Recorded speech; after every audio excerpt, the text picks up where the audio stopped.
Hey, how's it going everyone? PackalakaTCG here, and today I'm going to be going over Terapagos. Now, I know Terapagos has been around since it was released, but we're going to be talking about Terapagos with, I believe it's called Surging Sparks. That's the next step, as Terapagos does gain quite a few interesting pieces that you actually could run with it. So today's video, we're actually going to look at the top 8 list by Gabriel Smart, who I thought was pretty consistent. I also did play Terapagos at Louisville. I went a 3-0 start to a 3-3 drop, unfortunately. Hit some really unfortunate draws to where 3 rounds in a row ended in about 10 minutes or less. That hurt a little bit, but as a Mega Ray enthusiast, I have to commit my life to Terapagos now, right? Right. So, in this video, I'm going to explain, I believe it's about 8 techs that you could throw in realistically in Terapagos to either assist matchups or assist the consistency in it, or be a little gimmicky. That's up for you to decide, but it is, like I said, based off of Gabriel Smart's top 8 list. Now, starting off, we're just going to start simple with the Terra Orb. Terra Orb is a new item card, which is extremely good for this deck, where you just search your deck for a Terra Pokemon and put it into your hand. So this is just obviously a free search for Terapagos, so this allows Area 0 to trigger quicker. It allows you to have a quicker search for Terapagos, so you're not burning nest balls, which you did see us drop down to 3, because finding Terapagos at that point, we have a 4th nest ball in the Terra Orb. Everything else can pretty much be searched off of Buddy Buddy Poppin', and the things that can't are Pheasantipede and Ursaluna, which you could search off of the Nest Ball and arguably also Ultra Ball. But Ultra Ball is still very important because you're still able to grab a Dusknoir, Pidgeot, and Noctowl. So the Terra Orb being a very good inclusion in this deck is almost like brainless in my opinion, and I think the right cut would be for Nest Ball. Now the Manaphy also you're going to see is going to be meta dependent. Some of these attack cards are actually going to be meta dependent themselves, but some of them not.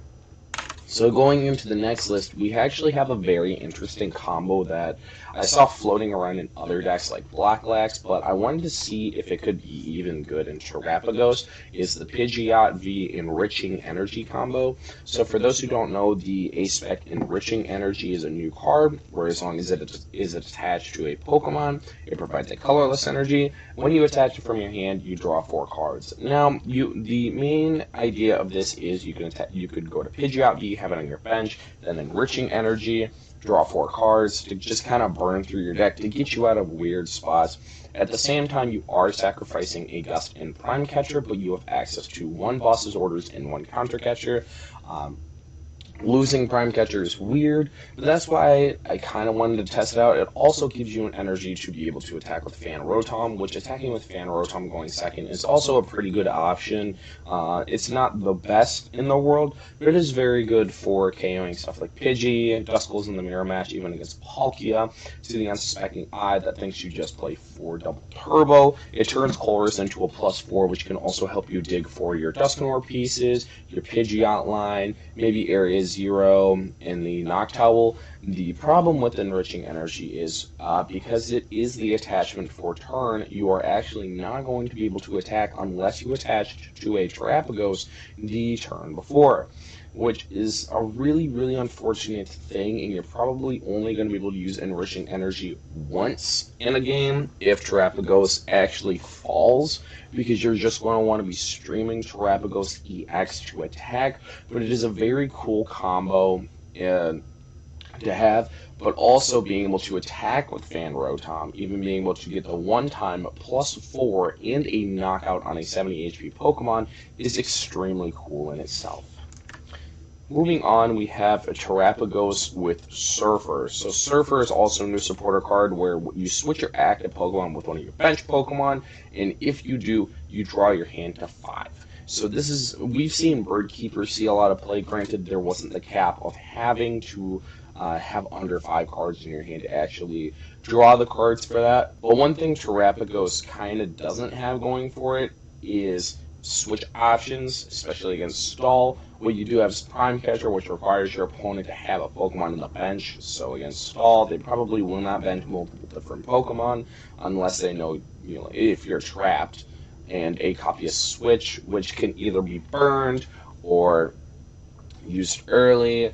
Also, your late game with Surfer can allow you to just switch out of the active with maybe a Pokemon that you were trying to let faint, or have access to Ursaluna and Pidgeot's gone, and you don't have access to Rare Candy Dusknoir to take it out of the board. Surfer just kind of allows those kind of combos to where you can just immediately draw 5 cards and switch out of the active. It's a really, really cool inclusion. We did have to drop a research from this list in order to make it happen, but I don't know, it's definitely worth testing in my opinion. Moving forward, we actually have the new Gastrodon. It has the ability Sticky Bind. As long as this Pokemon is on your bench staged 2 Pokemon, both yours and your opponent have no abilities. So this is a very, very interesting card, to say the least. And this is a very interesting inclusion to actually have in here because it kind of contradicts what you want to do, right? So you have Pidgeot EX, you have Dusknoir. Both are stage 2 Pokemon.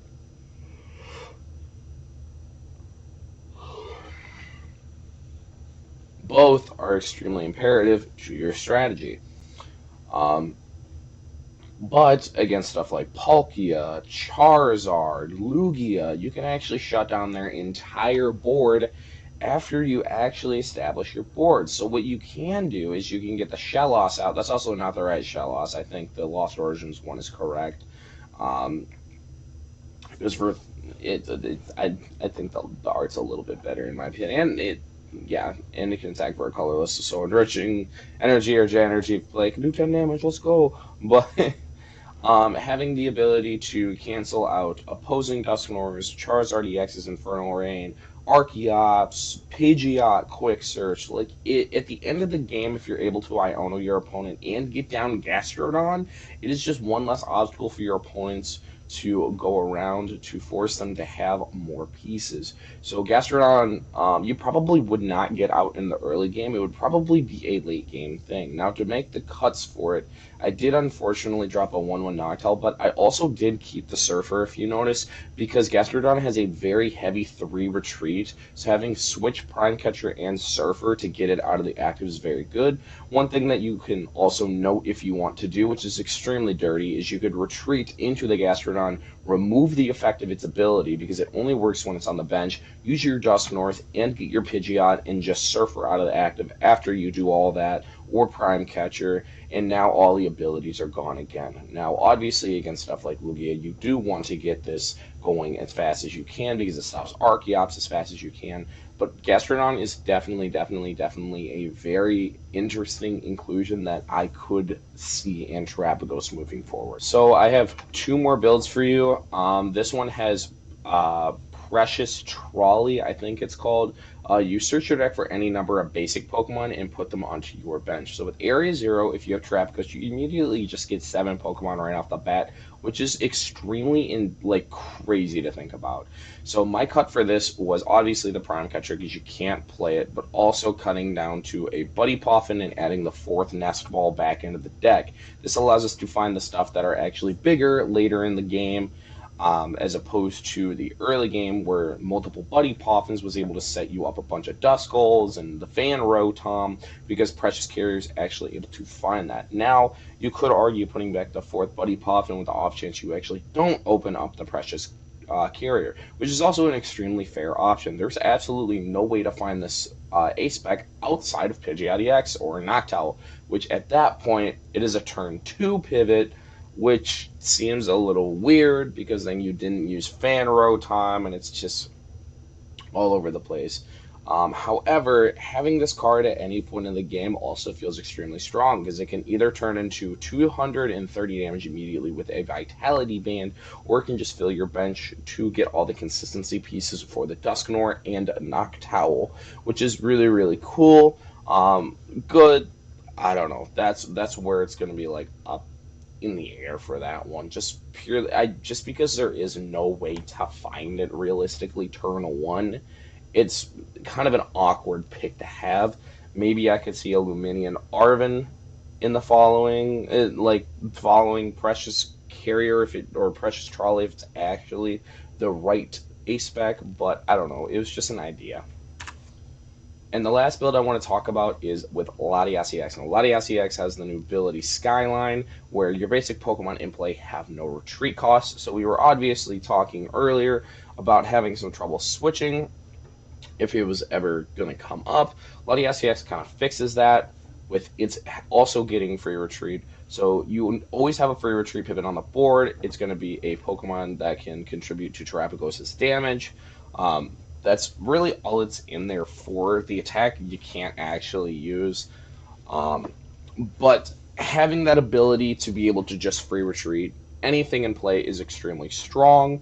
That makes everything a live Pidgeot EX outside of the search. So having Latias EX as an option in the deck is very, very cool. You saw it drop the Manaphy from the list. That's, like I said, it's also meta dependent on a lot of these cards. There's also a couple cards I do kind of want to shout out here. Serrano, which is a new supporter card, where you search your deck for up to 3 Pokemon EX. This was on the chopping block. I would say it was probably a 62nd or a 63rd card. The reason why it wasn't like a 61st is because you only do play a handful of EX Pokemon that you want to search out immediately. Finding Pheasantipity is very cool, along with a Pidgeot and a Terapagos for your turn 2. But if you're searching out for all those Pokemon, then you would want to drop down your ball search, really. And if you prize Serrano after dropping ball search, your early game consistency is hurt, as opposed to your turn 2 being able to just find everything at that point. Also, I could imagine Serrano as something like Duraludon instead of this deck, because you kind of, in Terapagos, you don't really mind finding your EX pieces, as you have strong item cards like Featherball, Terra Orb, and Nestball to find all the pieces that you want, and then Buddy Poffin to find your like Fan Rotom, Pidgey, Hoot so you could emulate going into Noctowl. But you know, being able to go Fan Rotom turn 1 into double Pidgey, Hoot Noctowl depending on your board, and then immediately going Noctowl into Serrano, which gets you Pidgeot, Terapagos, maybe Latias if you're in a weird spot to where you can't retreat, then it can get you in some cases. But I thank everyone for watching. Please subscribe and like for more content. If you want to see more decks from Surging Sparks, let me know in the comment section below on what you want to see. Till then, see everyone later.